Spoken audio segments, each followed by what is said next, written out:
Throughout many of my videos and over many decades, I've been claiming that pathological narcissism is contagious in the sense that if you're exposed to a narcissist, even if you're a victim, even if you're a target, even if you're the narcissist prey, narcissists are predators, I fully agree, even then you would tend to acquire narcissistic behaviors and gradually what appears to be narcissistic traits. You would become more and more of a narcissist as you try to grapple with the situation, make sense of it, cope, survive in it.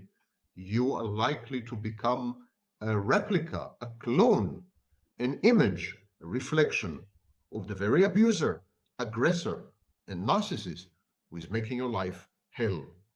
There's no other way to survive with a narcissist except by becoming what? To out-narcissize the narcissist.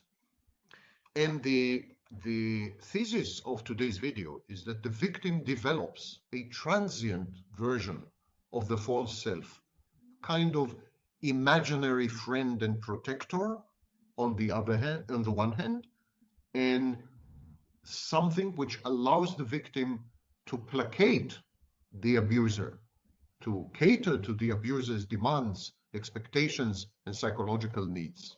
This is there's a dual facet. It's a dual facet false self, not exactly like the narcissist, but not very far from it.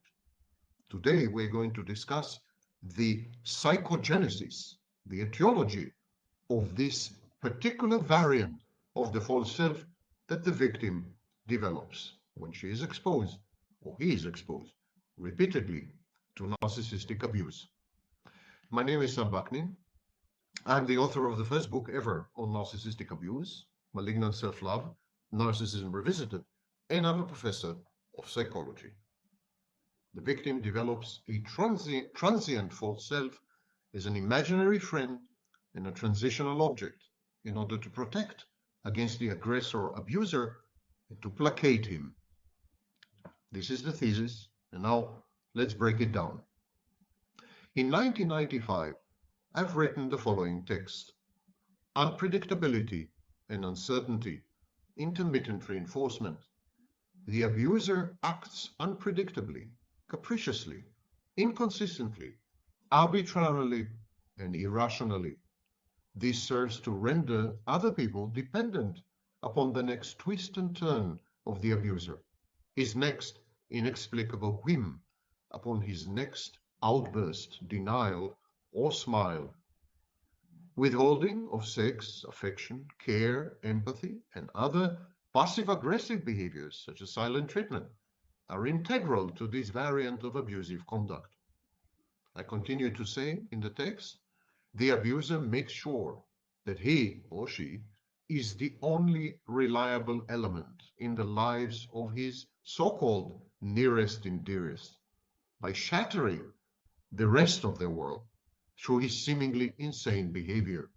The abuser perpetuates his stable presence in their lives by destabilizing their own lives. And the tip I gave at the time was to refuse to accept such behavior, to demand reasonably predictable and rational actions and reactions, to insist on respect for your boundaries, predilections, preferences, priorities, and social network. Okay, let's focus on the thesis. To remind you, the thesis of this video is that exposure to a narcissist causes the victim to become one, initially by developing an ersatz, a fake kind, a variant of false self, which is transient and has two features. Feature number one, an imaginary companion, which is also a protector, protects against the aggressor abuser, and a transitional object, which affords the victim a sense of security by conforming to the abuser's demands, expectations, by placating the abuser. Let's start with some of these concepts. The imaginary companion or the imaginary friend.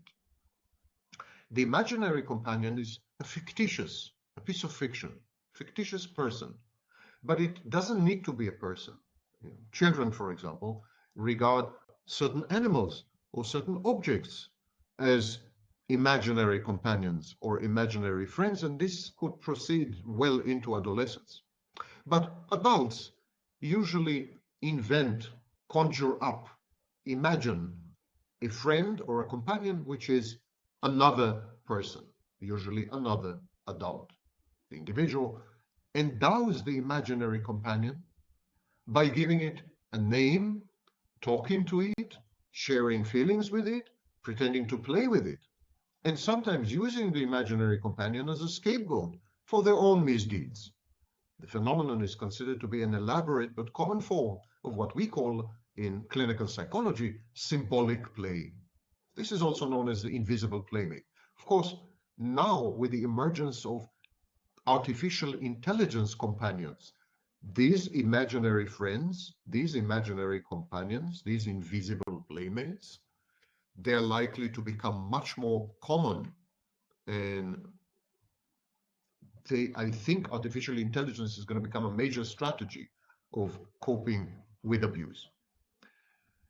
I said that one facet of the victim's false self, the acquired false self, let's call it this way, one aspect of it, one facet, is the transitional object, also known as the security blanket. Why is it known as a security blanket? Because it's very common in early childhood. Small children, infants, toddlers, they adopt a doll, a blanket, or some other object spontaneously. They choose it spontaneously.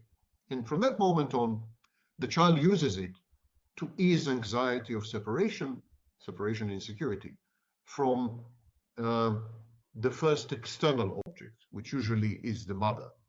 External object. There's the mother. Is the mother. The child suddenly realizes that the mother is an external object. The child suddenly realizes that the mother is an external object. The child then develops separation major trauma. Is afraid to lose. The child then develops separation insecurity. Is afraid to lose. He compensates in external mother. The child internalizes in two ways. The child internalizes, creates an internal object, the external that represents the external mother in the child's mind, that represents the external mother in the child's mind,